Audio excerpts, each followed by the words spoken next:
Okay, so in getting into today's lesson, this one's with electric potential between charged plates. So if you watched the video yesterday, you would have learned all about electric potential. This is essentially just voltage. So this is how you can picture what's going on in a battery, is you have almost like two charged plates. It's not exactly what it is. There's some sort of chemical reaction going inside, but this is what creates voltage. So you have seen electric fields around a point charge. And around a point charge, your electric field does not change. So this electronic field or electric field depends on your distance to the source. So if I've got a charge here that's positive, I've got electric field lines that are pointing away from it.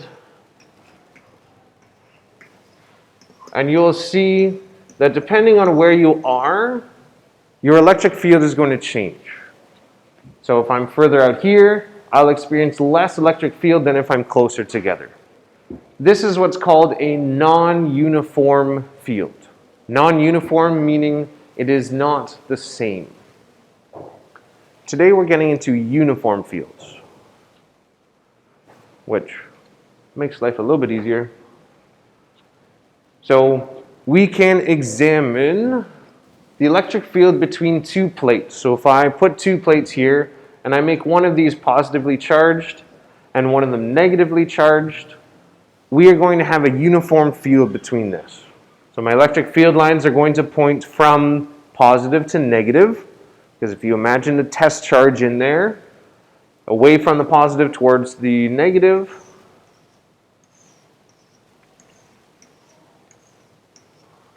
So we are going to have a uniform electric field between these two plates. In reality, what's going to happen on the ends, don't draw this, but in reality what's going to happen on the end is you're going to get this kind of a bowing effect. So you'll have this with your electric field lines on the edges.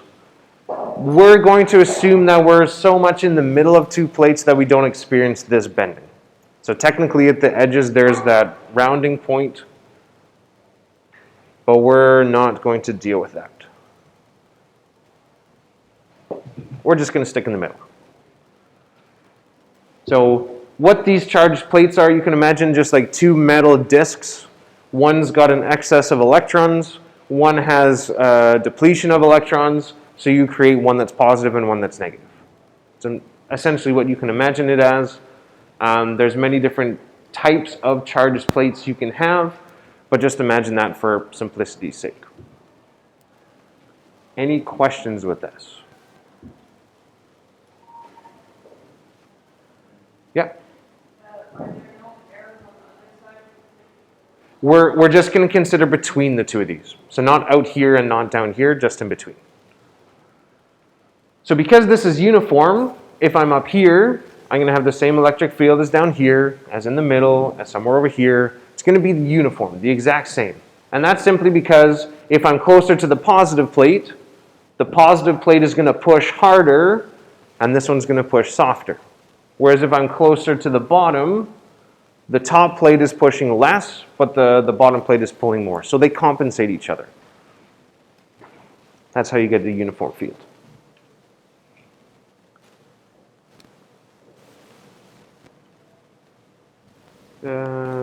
There's supposed to be something in there.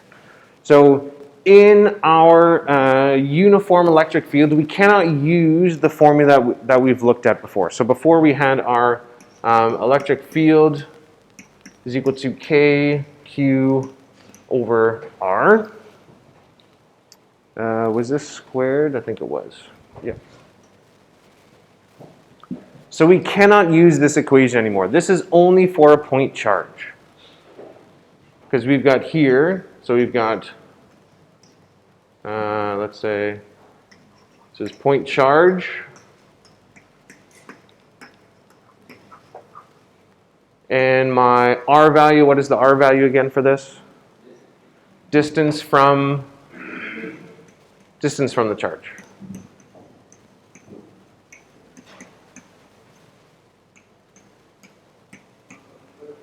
So we no longer have a distance from a charge because we've got two plates, and we no longer have a point charge.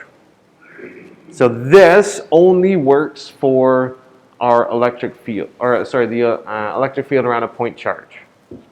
So when you get your formula sheet, you're going to need to distinguish between what electric field equation relates to which situation. Those are going to be very, very important. So just make sure when you've got this, you are making this point that this is for point charges only. What's point? A point that has a charge.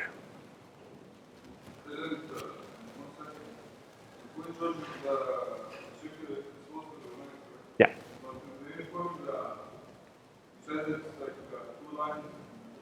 Yeah, so now I've got plates, I don't have a point. Yeah, so that's the difference between this one's for when you have a single point. What I'll show you on the next slide is the equation for if you have two plates instead of just a dot.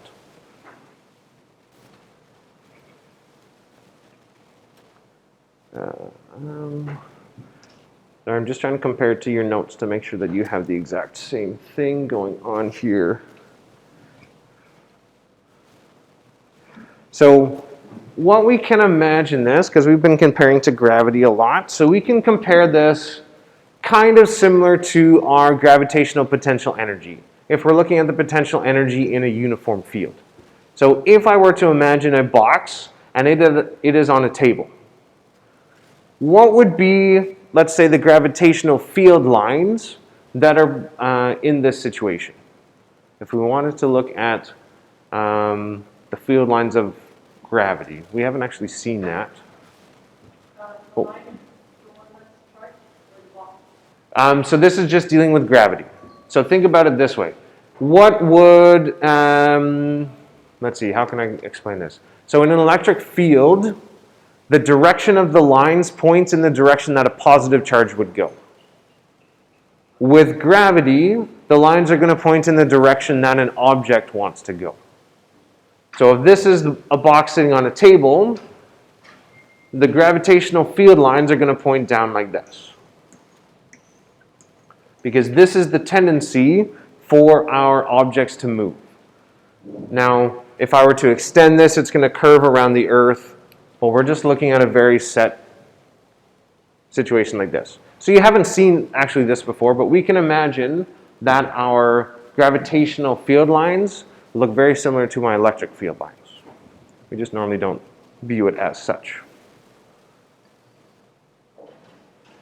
So your mass will move from a high potential to a low potential energy. Just like your positive charges are going to move from a high potential energy to a low potential energy. And it's going to be the reverse for negative charges. So when in doubt, just remember most of the rules apply to a positive charge. If you want a negative charge, do the opposite.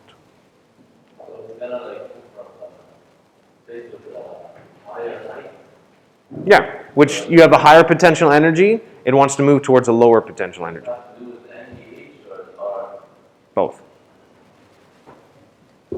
Yeah, depending on how big of the scale that you're dealing with, it's either MGH on a small scale on the surface of a planet, and then you'll deal with R if you're dealing with larger distances covered.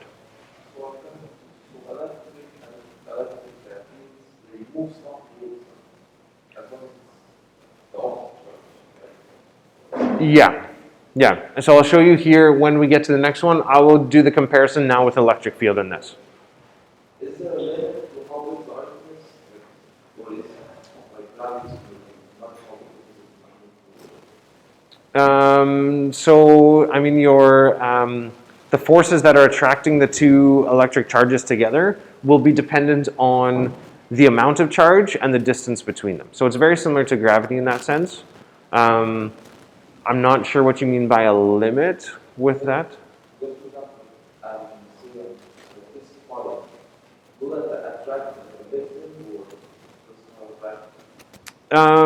Again, it depends on how much charge they both have and what's the distance between them. So from there you can see how much force you have, and if that force overcomes any resistance force, then yes, they can move together. But it'll all depend on that. So note here, as my object goes from high potential energy to low potential energy, it gains kinetic energy. So it speeds up as we go down. This is going to be the exact same, yeah. So this is going to be the same thing that's going to happen with our electric charges. So this is all written down in your notes already, other than on yours, does it say work is equal to FD, or does it say work is change in energy? Okay. So when we allow that mass to fall, we've got work, so it's force times distance or change in energy. It doesn't matter. It's going to do negative work. Why is it negative work? When something is falling downwards, why is that negative work?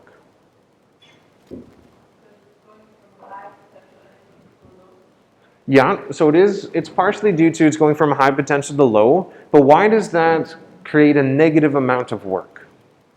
Because its final potential energy is smaller than its initial potential energy.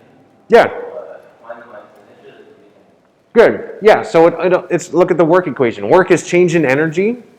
So if your final energy is lower than your initial energy, when you do final minus initial, you get a negative number. So essentially what you can imagine is, do you need to do any effort to lower this water bottle from here to here? No, gravity's doing the work for you. So I don't need to put energy into this object. It loses energy as it goes downwards. Whereas if I want to lift it upwards, I need to put energy into this water bottle to raise it up. So for it to have a higher potential energy, I need to give it that energy. It cannot just create it in itself. Yeah, so work depends on your change in energy. If you need to put work into the system, it's going to be positive work. You need to do something to make it happen. If you get energy out of the system, meaning it can occur naturally, you'll get negative work. Have you watched any of the videos? That's what I talk about consistently in most of the videos. So we've got 4 things we're dealing with in this unit.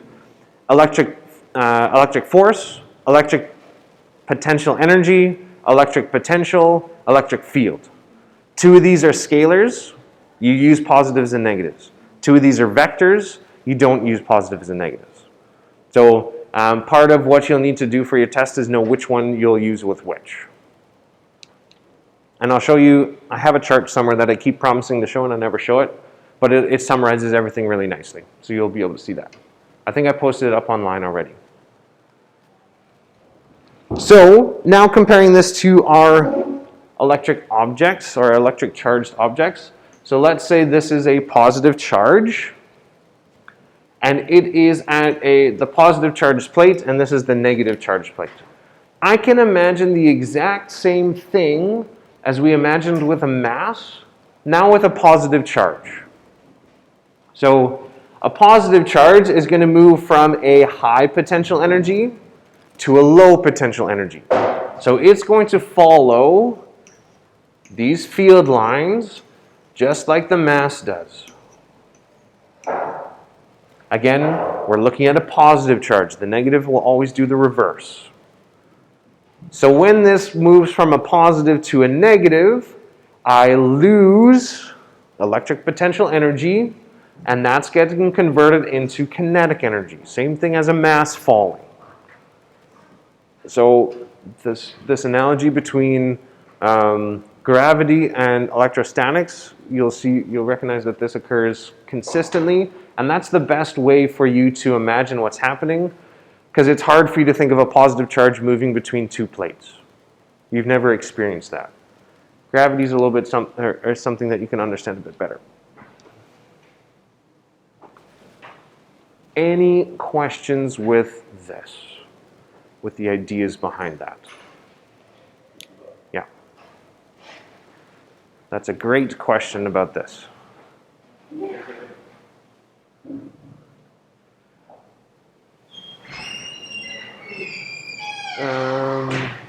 Sorry, I'm just skipping ahead to see. Yeah, okay, there it is.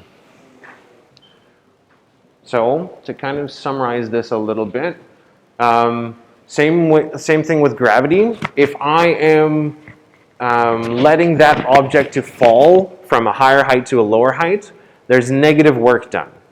If I want to reverse the process, you can almost even think of it in terms of this. If you're following the field lines, you don't have to force anything to happen. Right? This is how things will naturally occur. If you want to take the positive charge and go against the lines, then you need to push it to go up there. Kind of like if this was water that's flowing down this way, you need to do work to push something against the stream, against the flow of the water. I'm just throwing all these different analogies at you. Hopefully one of them will stick. So that's the same thing here. If I'm letting the positive charge do something that it would naturally do, negative work, doing the opposite of that's positive work, and here's what the work done on that system looks like. So the work here is going to be change in electric potential energy, which is force times distance. So the nice thing is, because we have a uniform electric field, my force is going to be a constant value. This was different when we looked at point charges. This is different than when we looked at gravity. I could not just use force of gravity times distance if I'm moving something from the surface of the Earth to orbit, because my force changes as we go up. In a uniform field, this does work. Which F or FD of Force electric.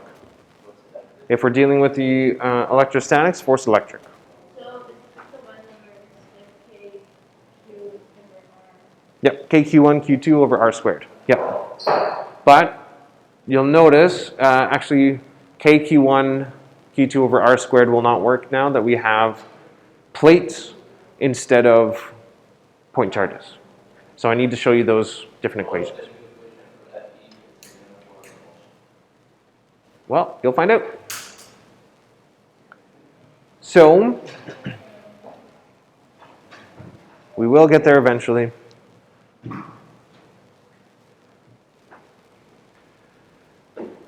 So recall this equation.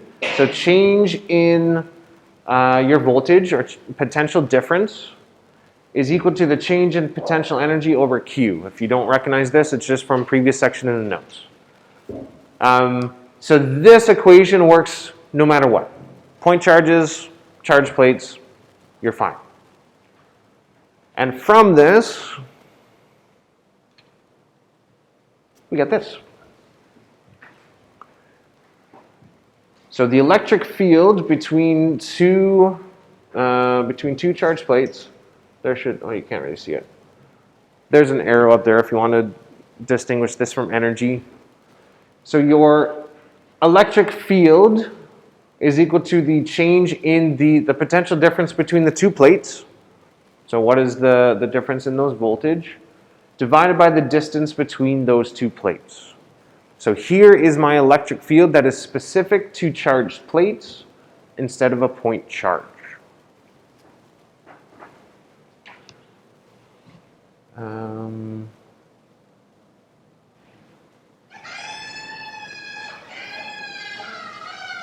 Just as an aside for this, because I don't think it's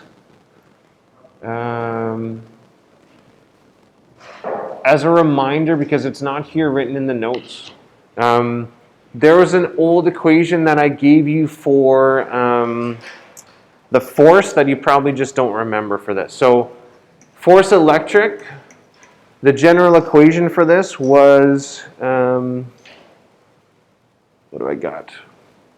Oh, sorry. It was the general equation for the electric field is the force electric over distance.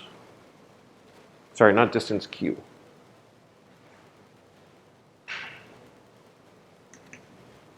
So from this general equation, this is where we derived our other equation for the electric field. And this is how you would get what your force electric is between two charge plates. Yep. So generally, what is that? So electric field times charge. That's going to be your general equation for Fe. Oh, but for the twin charges, what was it? So, wait, let me, just give me a sec. I think I have something else that I can show you that will show the generalization of what all the equations are. I don't know what's derived from this one. I have something that will help with this later. I can show it after the set of notes.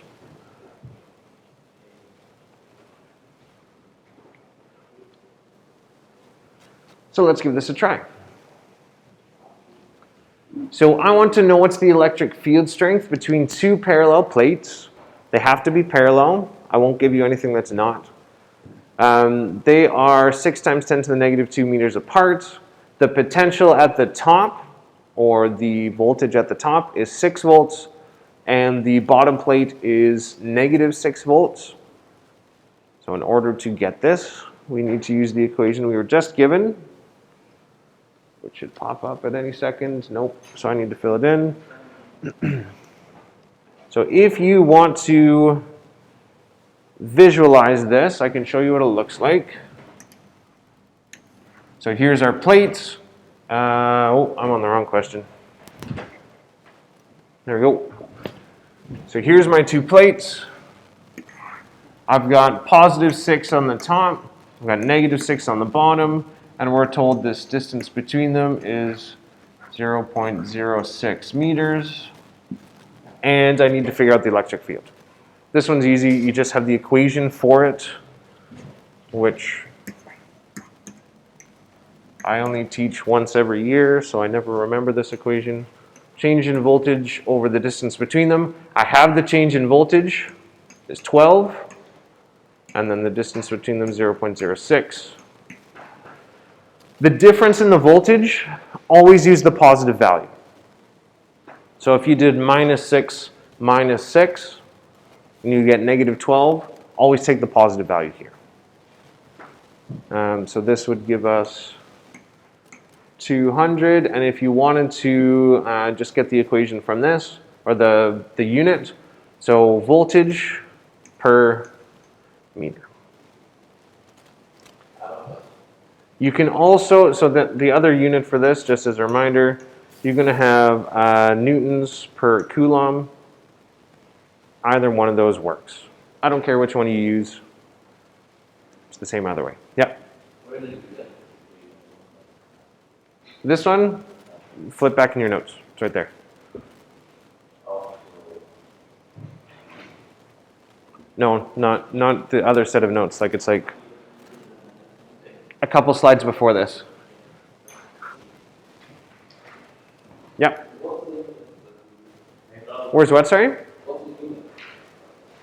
Voltage over meters, because voltage meters, or newtons per coulomb, and that's from force electric over charge.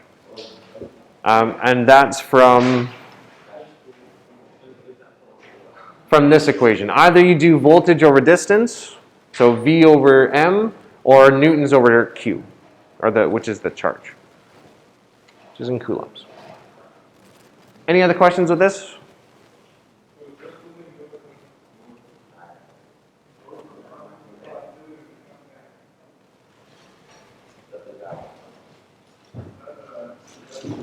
Okay. So now we've got an electron that's going to be accelerated through a specific potential difference. And we want to know what is the kinetic energy gained by your electron. So you can think of this, what we just did. We've got 2 charges here, or 2 charged plates. It doesn't tell us what the top or bottom is. And really all that matters is what's the difference between them. So I can say this one is 0 voltage, and I can say that this one is our 30,000 volts, because that's the difference between them. I could say this is 0 and this is negative 30,000. It doesn't really matter. I just need to know what the difference between them is that. and we have an electron. My electron is going to start from here and it wants to go up. It wants to go towards the high potential. Remember, the electron is negatively charged, so it wants to do the opposite of a positive charge. So in order to figure this out, we use our nice equation here of change in energy kinetic is equal to our change in energy potential. This is from conservation of energy.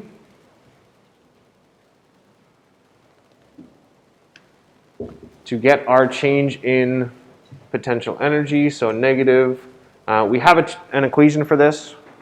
This is going to be the change in voltage times Q. So how I got this is I took the normal equation, EP is equal to VQ. That one you have already. If I look for the change in EP, this is equal to the change in either V or the change in Q. The charge of my electron doesn't change, so it's change in voltage times the charge of the electron. Just like if we looked at change in momentum, it's either the change in mass or the change in velocity.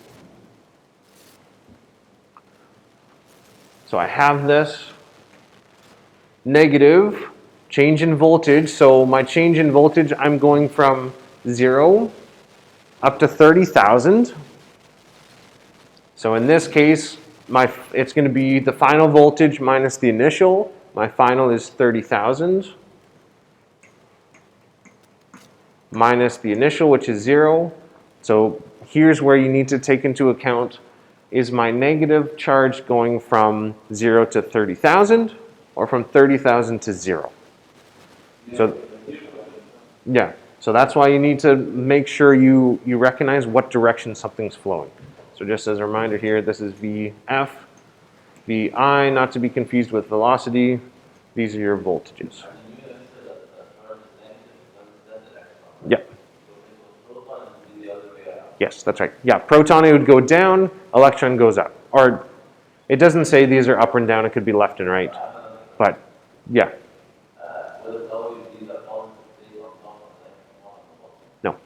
No. I can switch up positive and negative.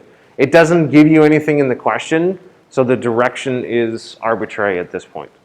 Whatever you set as your 0 or your 30,000, you need to take into account which direction the electron flows.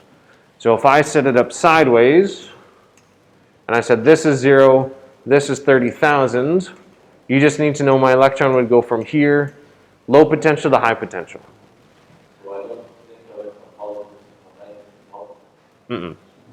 Because with voltages, and if I'm dealing with a change in volts, everything can be positive. So you can't think of it from negative to positive. Yeah. But isn't the potential difference anyway going to be positive? Or is it like the absolute value of whatever we get? It's the absolute value. So the change in, or the potential difference is just the absolute value of these two minus each other. But when I'm dealing with it in this equation, I need to make sure it's what my final potential is going to be minus what the initial potential is. So here my positive or negative will make a difference. So if it was a positive charge and then we went from the 0 to the 30,000, would the value be negative instead? Yeah, because if I'm dealing with a positive charge, the positive charge would start at the top and go to the 0. So then when I would put it in here, I would put it as 0 minus 30,000. Is there like a fixed rule, like for example, if we're dealing with kinetic potential energy, we put the negative sign? Is there like something that I can remember? It's a part of whether it's a vector or a scalar. So in this case, we're dealing with scalars, so you'll need to put in the negatives. So for here, because I've got the charge, my charge needs to be negative because I'm dealing with an electron. If this was positive, these two would be switched and I'd get a negative times a positive, and the positives would all cancel out because I can't have a negative change in EK if I'm speeding up. So negatives will make a big difference in this. So if you don't remember what the charge of an electron is, I think this is negative 31. Let me double check. Negative 19. I was off with this number 2. So even the other one was positive because it was an answer, it was the first electric. Yeah, so force you leave it as positives. You don't put negative numbers in your equation. So I've got negative and negative that cancel out, which is great. I need to have that, and I'm left with 4.8 times 10 to the negative 15 joules.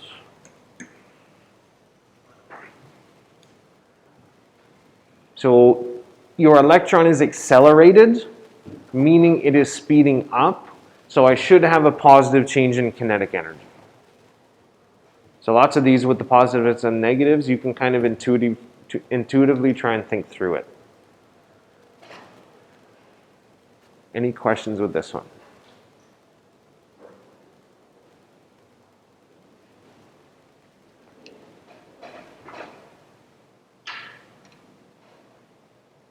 Okay, let's try this. This is the last one. So we've got a proton initially is at rest, and it's going to be released between 2 plates as shown. Notice there's a nice hole through here. So this would be, you can almost imagine it's like a proton gun. You're shooting out protons through this little hole. So we've got our potential. Notice again the proton, the positive charge, goes from the high potential to the low potential, which is good. That's what we're hoping for. And we want to know, first of all, what's the magnitude and direction of the electric field. So first of all, direction is really easy. Is the direction moving from left to right or right to left? Left and right. Left to right. How do you know? It's moving from high to low. Yeah, I went from a high potential to a low potential. You can also think of it as, what direction is my proton going? So it's this way, so direction is to the right. That's the easy part. And then what's the magnitude of this? So we take our equation. Electric field is equal to, and we want the one for charged plates. So it's change in potential over my distance. Notice here, electric field is a vector. So I care only about the positive change in volts. And that's going to be the theme whenever you're thinking of, do I use positive or negative? Vectors, always the positive values. So in this case, it's just going to be 800. Over the distance between them, we're given that 0.025. Solve it, it's going to be 32,000. Again, you can pick what unit you want. This is the most common one, newtons over coulombs. But again, if you did voltage over meter, that's fine as well.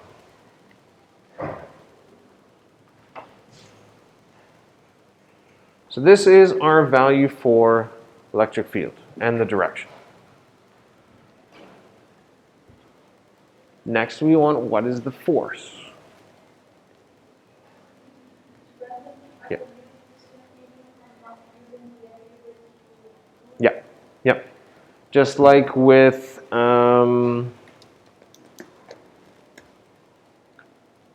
just like any equation, no matter what you're putting into which equation you use, there's normally a typical kind of unit you could put as your answer.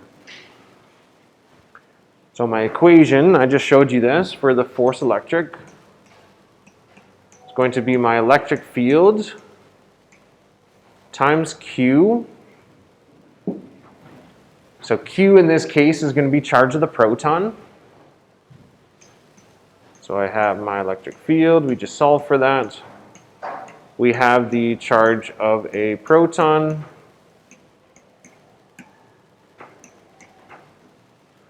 right? I didn't mess up those numbers. Nope, good.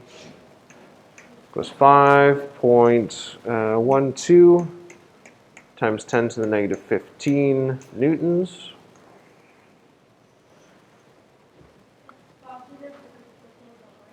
Yes. Yep. And as well, we're dealing with a vector. So even if this was an electron, I would still put this as positive. Because again, vectors always take the positive values.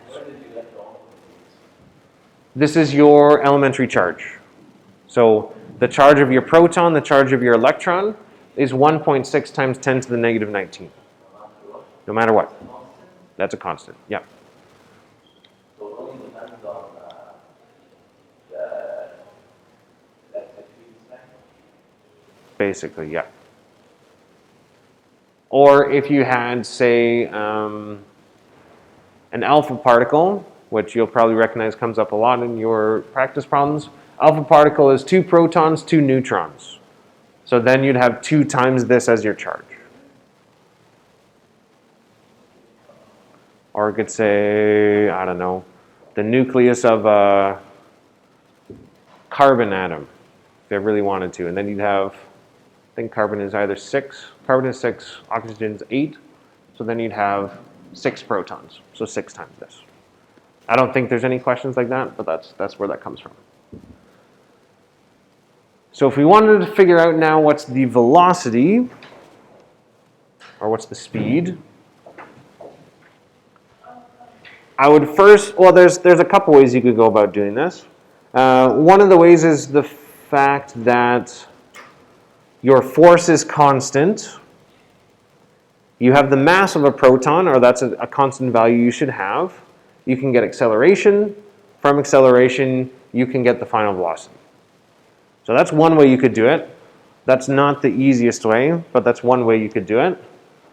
The other way is using this equation of change in EK equals negative change in EP.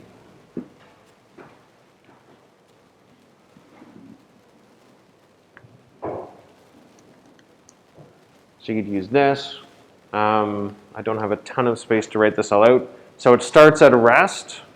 So my change in kinetic energy is just going to be a half mvf squared. This is going to equal the negative change in EP.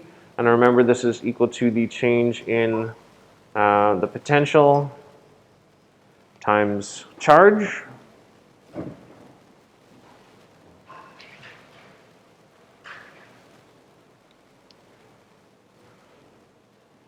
So I'll tell you what the mass of the proton is.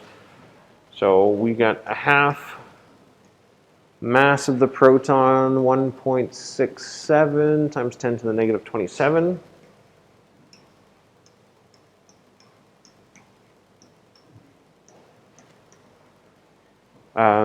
That's something that I think is on the formula sheet, so you can know what that is.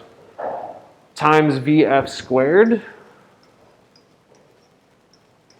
This is equal to negative change in my potential. So here we're dealing with energy. Energy is a scalar. So because energy is a scalar, I need to take into account if my change is negative or if my change is positive. So in this case, final is negative 400.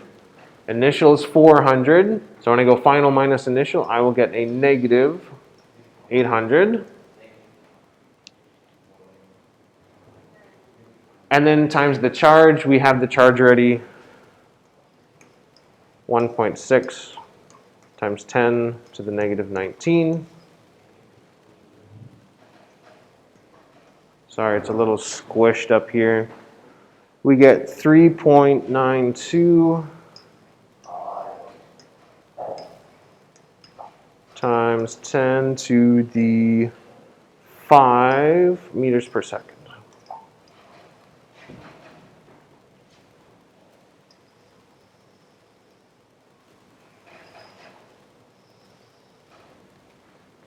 Yeah.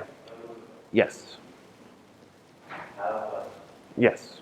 I assume that's why you put up your hand. I assume that's why you put up your hand. Yeah, which was also a question. Why didn't we use FE times D? Or when we were finding change in EP, when we have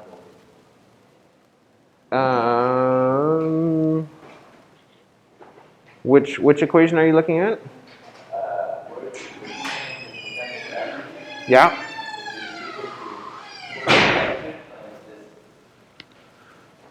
You could do that. Both the same.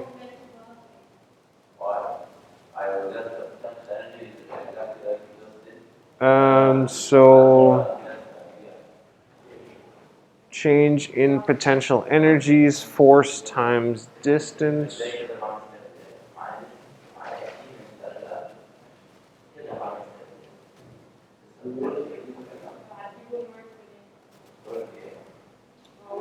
Because you're also dealing with a change in kinetic energy. You're dealing with a change in kinetic energy. So work is equal to change in energy. It's not just equal to change in potential in this case, it's equal to change in potential and the change in kinetic.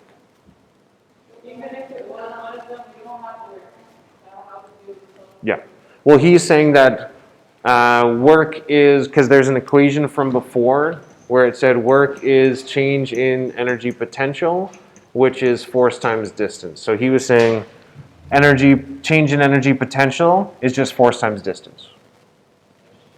But that doesn't work because we don't just have change in potential. You'd also have to have plus change in energy kinetic is equal to force times distance. Because your kinetic energy is also changing.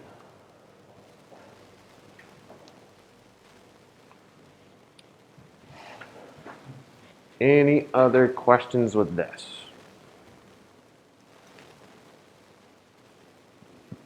I think that's the last slide. Yep.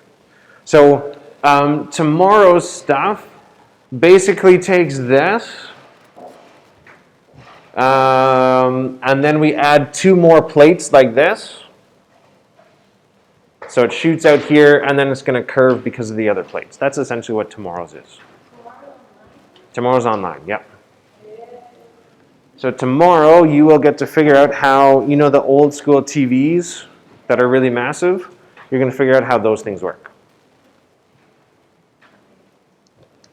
They had fun playing around with those. Yeah. What did you get the mass? Mass of the proton. It's on the formula sheet, or you can just look it up online. Yeah. Yeah, the mass of your proton never changes. Because it fits into this. I know it's a little bit archaic, those types of things. We should be learning more about LEDs and stuff with circuits. I agree with you. The charge plates, yes.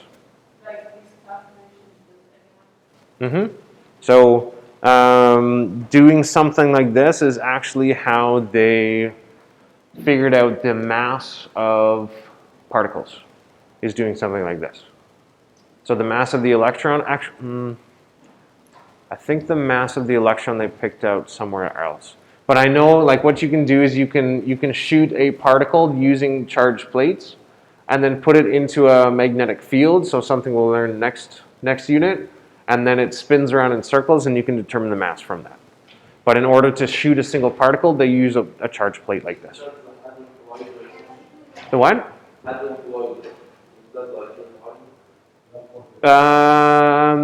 Sort of. I'm not sure with the Hadron Collider how they launch particles into it. I mean, the Hadron Collider is like, I feel like it's just like older people acting like children, where they're just like, okay, let's smash things together really hard and see what happens. Because that's essentially what they're doing. But yeah, it's kind of like this. So they basically just shoot particles into this big tube that they've got, and then when they collide, they see what comes out of it.